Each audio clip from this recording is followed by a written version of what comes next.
Hello, friends. In the playlist Interesting Read, I bring to you today Justice HR Khanna, A Courageous Judge's Life and Journey. It's a book by Dr. Lokendra Malik and Dr. Manish Arora, and the publishers are Law and Justice. Headed by late Mr. Pradeep Arora.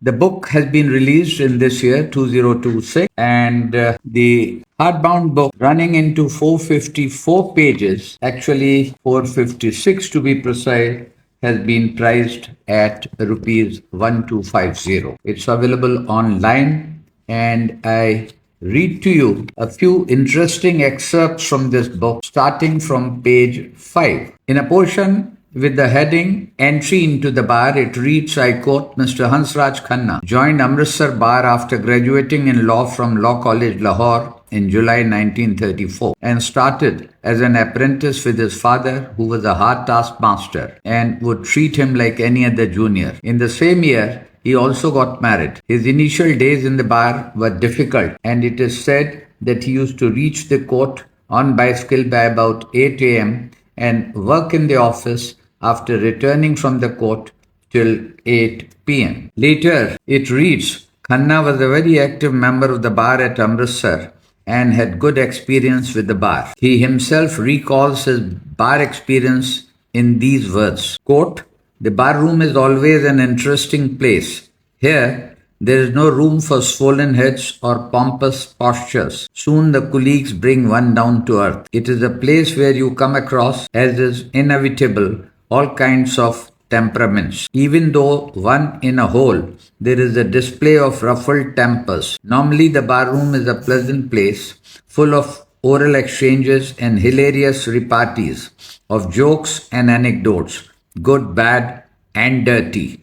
There is hardly anything under the sun which escapes scrutiny and on which some kind of comment is not made. The strain of cases almost disappears. The heavy burden which weighs over the mind gets light in the rather informal atmosphere of the bar room. Here, everyone has to be at the receiving end at one time or the other at the hands of one's colleagues, providing in the course mirth to many. Moving on, another portion. While being at Ambala as district and session judge, Mr. Khanna also tried the famous R.K. Dalmia case in 1958 and convicted Mr. Dalmia, a renowned industrialist of the country, with a sentence of 2 years. The Dalmia trial lasted a little less than a year. From Ambala district, he was transferred to Delhi as district and sessions judge. The district and sessions judgeship of Delhi was a challenging task, which Mr. Khanna performed very well.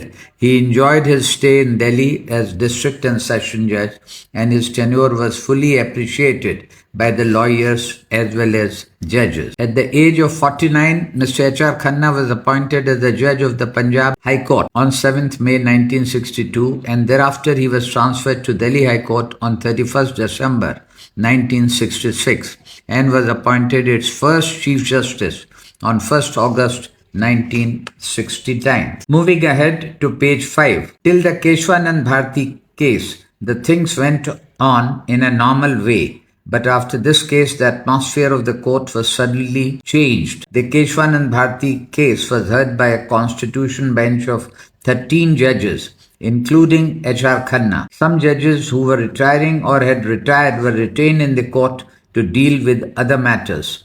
The 13 judges would commence hearing after judges in smaller batches had disposed of miscellaneous and motion bench matters. The hearing of Kesavananda Bharati case took rather long, and it became important that the argument should conclude because the preparation of the judgment was also to take some time.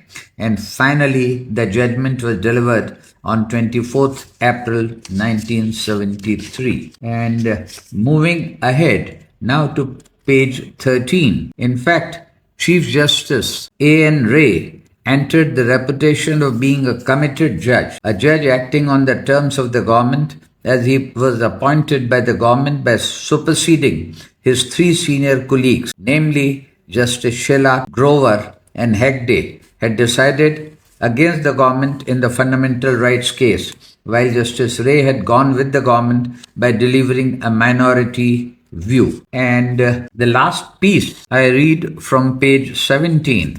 While concluding his judgment in the ADM Jabalpur case, Justice Khanna observed as follows. Before I part with the case, I may observe that the consciousness that the view expressed by me is at variance with that of the majority of my learned brethren has not stood in the way of my expressing the same. I am aware of the desirability of unanimity, if possible. Unanimity obtained without sacrifice of conviction comments on the decisions to public confidence. Unanimity which is merely formal and which is recorded at the expense of strong conflicting views is not desirable in a court of last resort. As observed by Chief Justice Hughes, judges are not there simply to decide cases, but to decide them as they think they should be decided. And while it may be regrettable that they cannot always agree, it is better that their independence should be maintained and recognized, then the unanimity should be secured through its sacrifice. A dissent in a court of last resort, to use his words, is an appeal to the brooding spirit of law, to the intelligence of a future day when a later decision may possibly correct the error into which the dissenting judges believes the court to have been betrayed. And the last portion is from page 19. It reads, Justice Khanna says that he was sidelined by the government after this judgment and was not invited for public functions. In his autobiography, he has shared this fact. This is what he said. After the judgment, I found a perceptible change in the attitude of some others. I was normally invited to dinners given by the External Affairs Minister to foreign dignitaries. Invitations for such dinners stopped thereafter.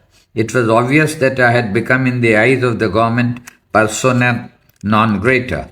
I also came to know that a Minister of State who was living opposite our house had invited by batches all judges of the Supreme Court except me. Not that it mattered to me, for I was generally reluctant to accept invitations for dinner party, but it made me aware and conscious of a new type of attitude of the official circles towards me. Even at public functions, some of the acquaintances would try to avoid me. I also learned from some of my colleagues that he had been told by a minister that Khanna had burnt his boats as a result of that judgment. The same thing was affirmed by another judge who had been my colleague in Delhi High Court and was subsequently posted in Jammu and Kashmir. In any case, was mentally prepared for that. Thank you.